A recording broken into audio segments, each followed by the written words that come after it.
Shalom adik-adik Marguru Manak Sihon. Senang bertemu kembali dengan kalian hari ini. Hari ini untuk topik pembelajaran akan dibawakan oleh Kak Masta. Namun sebelum kita memulai pembelajaran kita, mari kita bersatu di dalam doa. Kita berdoa. Bapa di sorga, terima kasih buat kasih setia Tuhan yang boleh memberkati kami hingga pada saat ini. Bahkan untuk kehidupan kami hari lepas hari, Tuhanlah yang telah memelihara dan menjaga kami.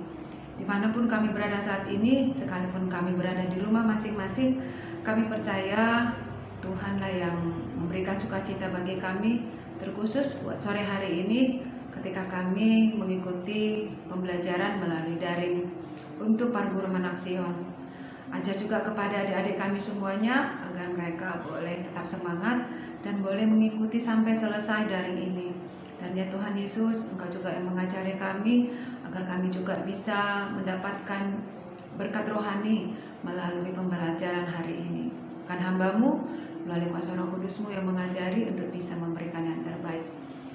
Terima kasih Bapa di sorga, inilah doa kami di dalam nama Yesus Kristus, Tuhan dan Juru Selamat kami yang hidup. Kami sudah berdoa dan mengucap syukur. Amin.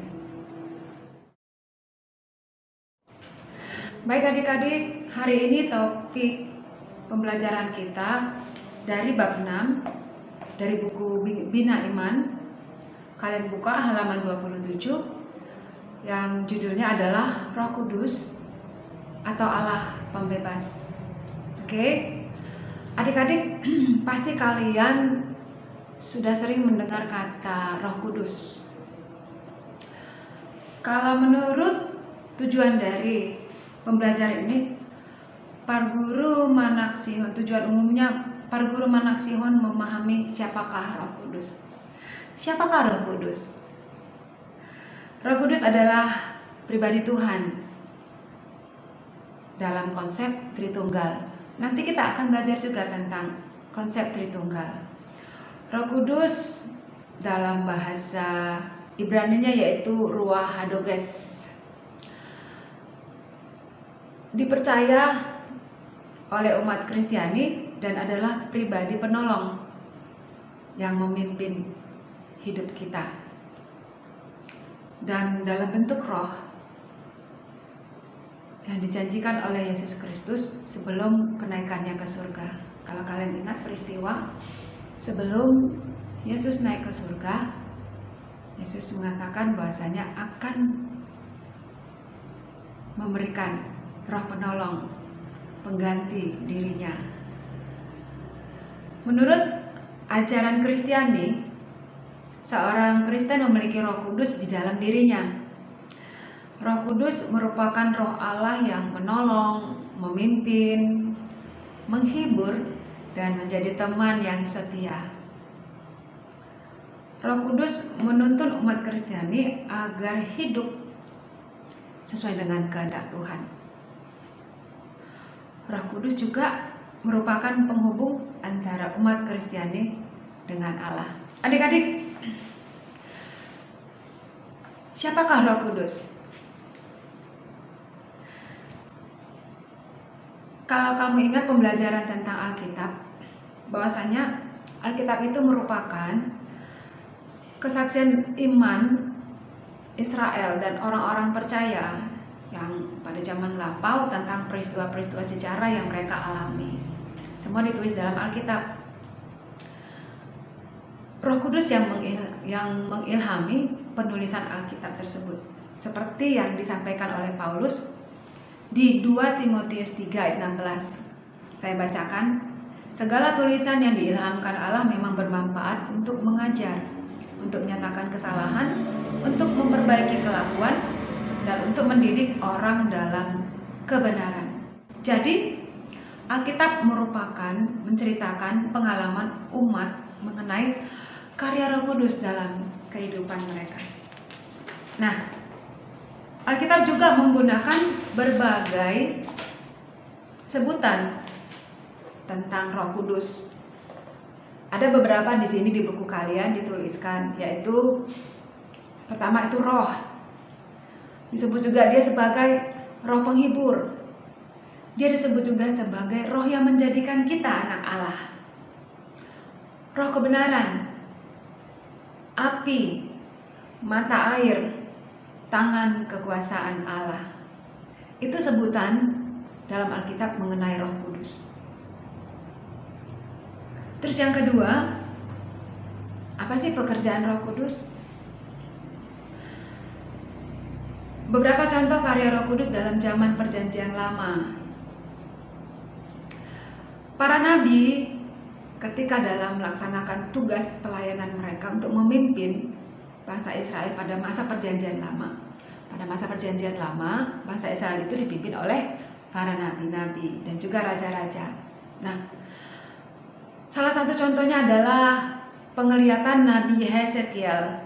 Dia melihat tulang manusia yang kering dan melambangkan Israel yang meringkuk dalam tawanan. Nabi ini bernubuat bahwa tulang-tulang manusia itu hidup kembali menjadi manusia, yaitu tentara yang banyak jumlahnya. Daya yang menghidupkan itu adalah Roh Kudus. Lalu yang kedua, kalian tahu kan Simson, Nabi Simson. Dia terkenal dengan kekuatannya. Roh Tuhan menguasai Simson sehingga dia bisa apa? Mencabik-cabik seekor singa yang akan menerkamnya. Itu bukan karena kekuatannya, tetapi karena ada Roh Kudus yang menguasai Simson. Dan Roh Kudus juga lah yang memimpin Simson dalam berperang melawan bangsa Filistin. Dan kemenangan itu tentu saja milik Simson karena Roh Kudus yang memimpinnya.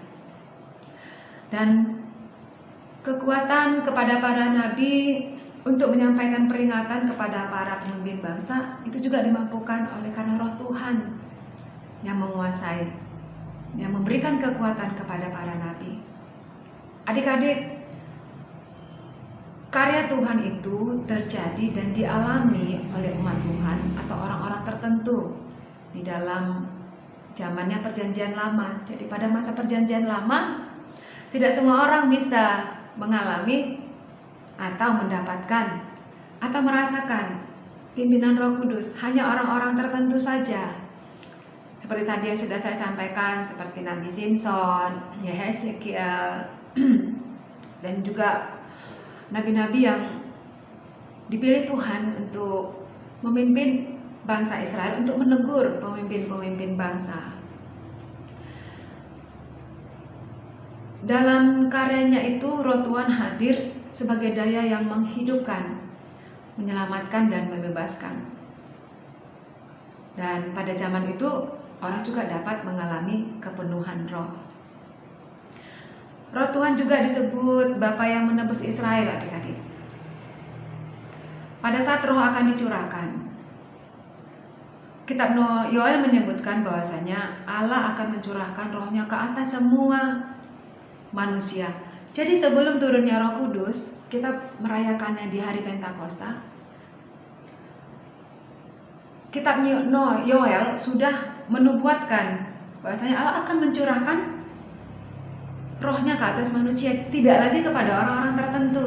Artinya kepada siapapun kita, baik itu orang tua, teruna, perempuan, laki-laki, akan terjadi perubahan yang besar. Anak-anak akan mendapatkan pencurahan Roh Kudus. Pencurahan Roh Tuhan merupakan tanda pemulihan perjanjian. Jadi Roh Tuhan itu, Roh Kudus itu bersifat universal, artinya bersifat boleh dirasakan oleh semua orang. Tidak hanya diberikan kepada orang-orang tertentu saja. Semua orang yang berseru kepada nama Tuhan akan diselamatkan, dan hal itu ditandai dengan pemberian Roh Tuhan sebagai jaminan. Jadi universalitas Roh Tuhan itu melampaui batasan jenis,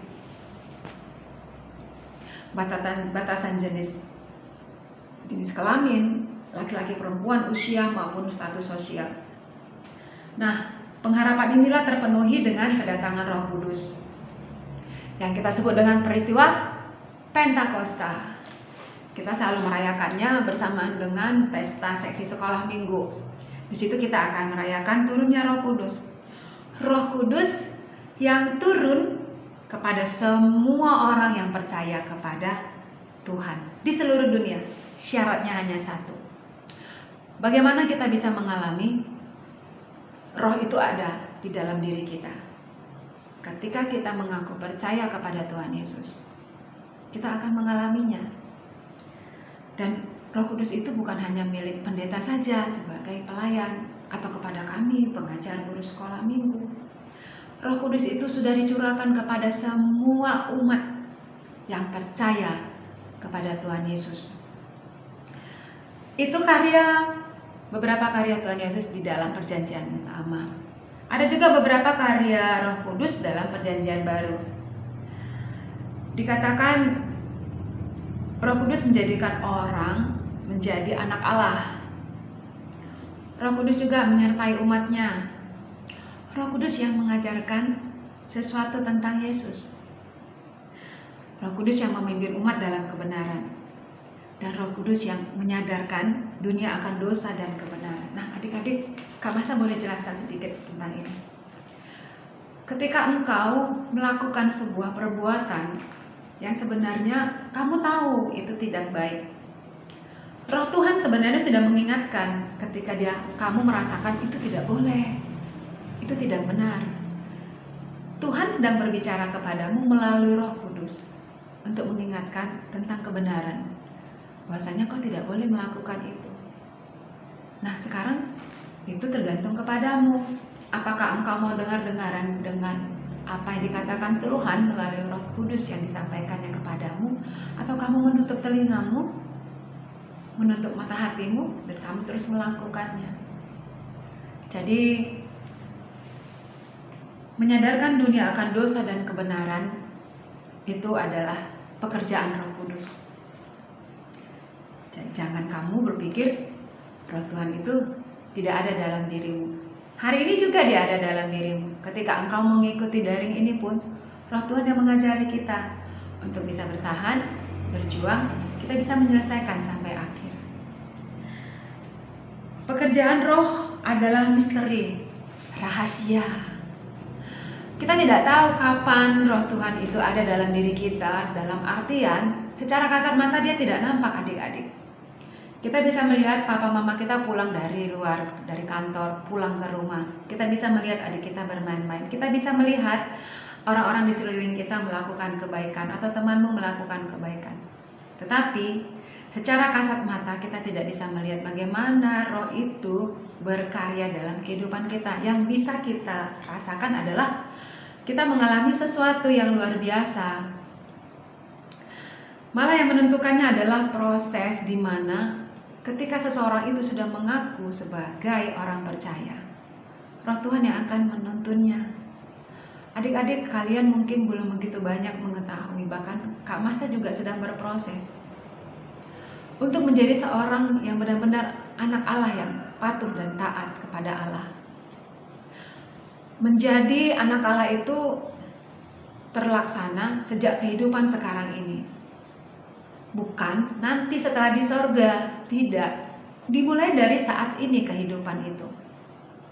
Dan hanya kuasa Roh Kudus sajalah yang bisa membuat seseorang mengaku Yesus itu adalah Tuhan. Hanya Roh Kudus sajalah yang bisa menuntun hati dan pikiran kalian. Karena dia bekerja di dalam hati kita. Kalian boleh baca di Galatia 4 ayat 6 dan Roma 8 ayat 14 sampai 16. Kita tidak tahu kapan Roh Kudus itu, Roh Tuhan itu masuk ke dalam hati kita.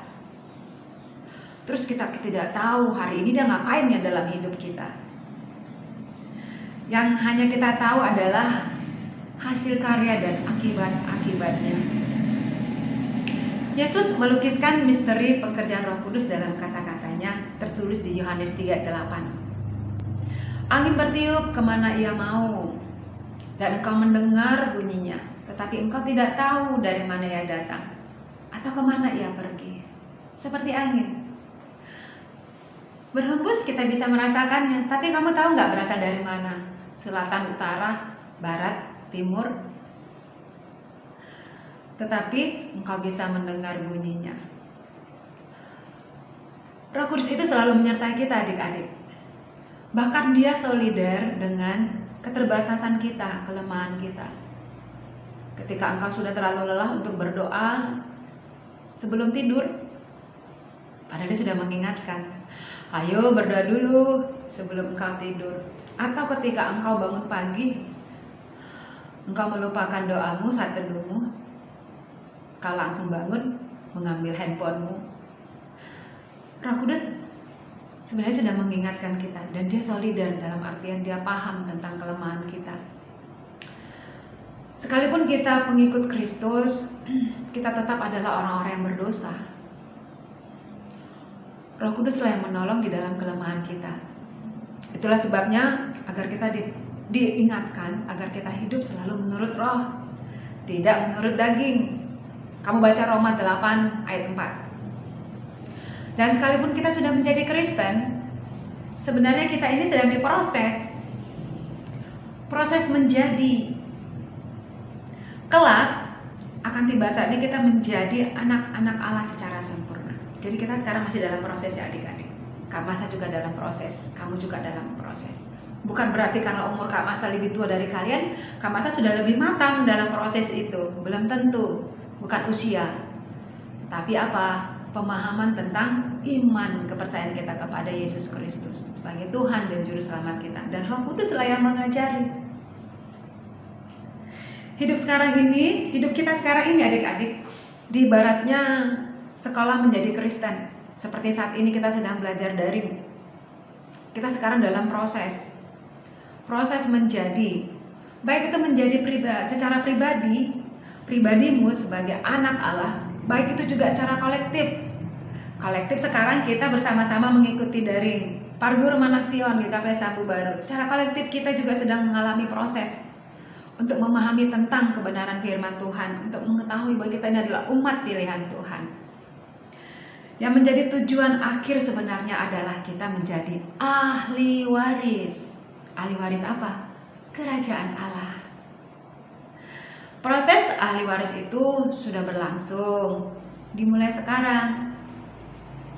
Namun nanti kesempurnaannya adalah ketika akhir zaman, ketika orang beriman akan menjadi ahli waris Allah secara sempurna.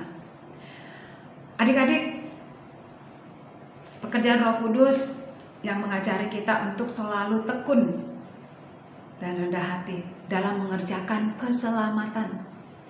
Dibutuhkan apa? Perjuangan. Dan kita jangan mengabaikan apa sebenarnya tentang kebenaran yang sudah kita dengar. Firman Tuhan seperti yang setiap hari Kak Masta kirimkan kepada kalian melalui renungan harian Kak Masta. Itu adalah firman kebenaran. Dan ketika engkau sudah mendengarnya, menyimaknya, dan memahaminya, kekuatanmu tidak akan sanggup untuk melakukannya tanpa bantuan Roh Kudus. Dia akan yang memampukanmu untuk melakukan kebenaran firman itu. Seperti nasihat Paulus, hai saudara-saudaraku yang kekasih, kamu senantiasa taat. Karena itu kerjakanlah keselamatanmu dengan takut dan gentar. Roh Kudus yang akan membimbing kita untuk bertobat terus-menerus dan dalam mewujudkan kehidupan baru. Terus bagaimana hubungan Yesus Kristus dan Roh Kudus? Dalam inkarnasi Yesus, ia dikandung oleh Roh Kudus. Kalian ingat kan? Ketika malaikat Gabriel datang kepada Maria mengabarkan bahasanya Maria akan mengandung. Bagaimana mungkin aku mengandung, aku belum menikah, kata Maria. Apa kata malaikat? Roh Kudus yang ada memberkati kandungan. Dalam artian adik-adik, pada waktu itu Maria, ibunya Tuhan Yesus bertunangan dengan Yusuf. Ternyata dia mengandung dari Roh Kudus sebelum mereka hidup sebagai suami istri. Dan berita serupa juga disampaikan kepada Yusuf dari malaikat Tuhan, karena Yusuf dia tidak mengerti bagaimana mungkin aku menikah dengan Maria yang sudah hamil duluan, padahal kami belum sah sebagai suami istri. Sehingga dia punya rencana untuk memutuskan tunangannya Maria. Tapi malaikat mengatakan bahwasanya Yusuf, anak yang dikandung Maria adalah dari Roh Kudus. Ayat inilah yang menjelaskan bahwa Roh Kudus dan Kristus itu erat dalam inkarnasinya. Jadi adik-adik, kalian ingat ketika Yesus akan naik ke surga, Yesus mengatakan bahwasanya dia akan mengutus penghibur, roh penghibur, yaitu Roh Kudus, yang akan diutus Bapa dalam namaku. Bapa mengutus Roh Kudus di dalam nama Yesus Kristus. Di sini sudah ada sedikit gambaran tentang Tritunggal tadi. Dialah yang akan mengajarkan segala sesuatu kepadamu dan akan mengingatkan akan semua yang telah kukatakan kepadamu. Roh Kudus yang akan mengajarkan segala sesuatunya dalam kehidupan kita. Dan dia juga jelas mengatakan, Roh Kudus bekerja untuk membawa orang kepada Kristus. Itulah keterkaitan Yesus dan Roh Kudus. Yang ketiga adalah pekerjaan Roh Kudus. Pekerjaan Roh Kudus, pembebasan secara menyeluruh, pembaharuan secara menyeluruh, inklusif. Pekerjaan Roh Kudus tidak hanya berlaku kepada orang percaya atau kepada gereja-gereja tertentu saja, adik-adik. Pekerjaan itu juga berlangsung di dalam masyarakat, di antara orang banyak, dan dalam semua aspek kehidupan manusia. Jadi dia tidak hanya dibatasi oleh satu bagian. Pekerjaan Roh Kudus itu tidak hanya dimiliki oleh beberapa kelompok, tetapi dimiliki oleh semua orang. Dan ketika dia berkenan, Roh Tuhan itu berkenan, dia akan bekerja sebagai perantara siapa saja, baik orang Kristen atau bukan Kristen. Artinya arah semua pekerjaan roh ialah supaya kehendak Kristus terlaksana secara menyeluruh. Supaya Allah menjadi semua untuk semua. Semua bangsa percaya kepada Yesus Kristus. Menyeluruh. Dan kelak Tuhan akan bersabda, lihatlah aku menjadikan segala sesuatu baru. Itu tertulis di Wahyu 21 ayat 5. Adik-adik, harapan Kak Masta kalian bisa paham tentang Roh Kudus dan apa pekerjaannya. Bagaimana Roh Kudus bekerja dalam kehidupanmu, kamu sebenarnya sudah bisa merasakannya. Dan bagaimana kamu bisa bersaksi tentang Roh Kudus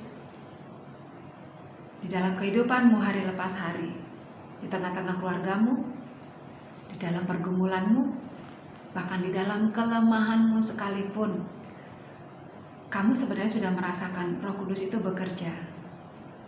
Tinggal bagaimana kamu peka terhadap suara dari Tuhan.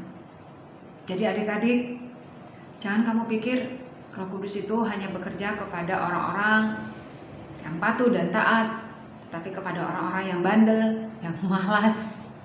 Apalagi sampai hari ini masih ada yang belum mengirimkan tugas-tugasnya. Bukan berarti Roh Kudus tidak bekerja dalam diri dia, bekerja, tetapi bagaimana? Dia tidak pedulikan, nantilah itu, besoklah itu. Seringkali kita memang mengabaikan ketika Tuhan berbicara kepada kita tentang hal yang sebenarnya harus kita kerjakan. Roh Kudus terus menerus, memang dia solider, dia bisa paham tentang kesibukanmu, tentang keterbatasanmu, baik itu paket atau waktu atau apa saja. Tapi bukan berarti kamu kalah. Tapi bukan berarti Roh Kudus juga akan berdiam, dia akan pergi, tidak. Dia akan terus mengingatkanmu tanpa batas. Keputusan di tanganmu. Apakah engkau mau mendengarkan atau kau mengabaikan? Demikian pembelajaran mengenai Roh Kudus. Kalian bisa membacanya. Saya yakin kalian juga bisa mencari lagi lebih banyak tentang kuasa Roh Kudus. Tapi ingatlah, setiap kita sudah diberikan kuasa Roh Kudus. Tinggal bagaimana kita mengelolanya untuk memuliakan Tuhan, untuk kebenaran firman Tuhan. Di akhir dari pembelajaran ini, Kak Masta akan memberikan tugas kepada kalian. Halo, anak Manggur, anak Sihon, semangat ya. Tidak susah tugasnya, masih dari dalam buku, nggak dari mana-mana. Pertama, kalian boleh tuliskan nanti seperti yang ada dalam pokok-pokok diskusi kita. Kasih pemahamanmu. Pertama, siapakah Roh Kudus itu? Dan apa pekerjaannya? Itu satu. Yang kedua, siapakah Roh Kudus itu di dalam hidupmu? Dan apa yang sudah kamu rasakan sampai hari ini? Hanya 3 saja ya. Dan ketiga, apa saja peristiwa yang kamu yakini sebagai karya Roh Kudus yang terjadi dalam kehidupan di sekelilingmu, baik itu di keluargamu, teman-temanmu, atau yang pernah kamu alami sendiri. Ada 3 tugas Kak Masta berikan. Kalau di buku Bina Iman ada 4, tapi Kak Masta yang berikan 3. Harapan Kak Masta kalian bisa memberikan respon dengan menjawab dan mengirimkannya kepada kami. Terima kasih buat perhatian kalian. Kami percaya kalian rindu untuk terus mendengarkan kebenaran firman Tuhan. Jadi teruslah berjuang, tetap sehat, tetap semangat, jangan kalah dengan COVID-19. Ada waktu kalian untuk mengerjakan tugas ini. Kerinduan kami hanya satu, kalian bisa paham dan berbuah manis dalam kehidupan kalian di masa depan. Kita tutup dengan doa. Mari kita berdoa. Terima kasih Bapa di sorga, untuk topik hari ini Tuhan boleh memberkati kami. Biarlah Tuhan yang senantiasa bekerja dalam kehidupan kami hari lepas hari. Maka Roh Kudus-Mu yang mengajari kami, sehingga kami boleh tetap hidup dalam kebenaran Tuhan. Terpujilah Engkau Bapa, berkati semua adik-adik dimanapun mereka berada. Di rumah mereka, Tuhan yang tetap memberikan mereka semangat untuk menjalani situasi saat ini. Dan kami percaya Tuhan akan memenangkan kami, sebab Tuhan adalah kekuatan dan kemenangan hidup kami. Dalam nama Yesus Kristus kami sudah berdoa dan mengucap syukur. Haleluya. Amin. Yesus berkati. Shalom.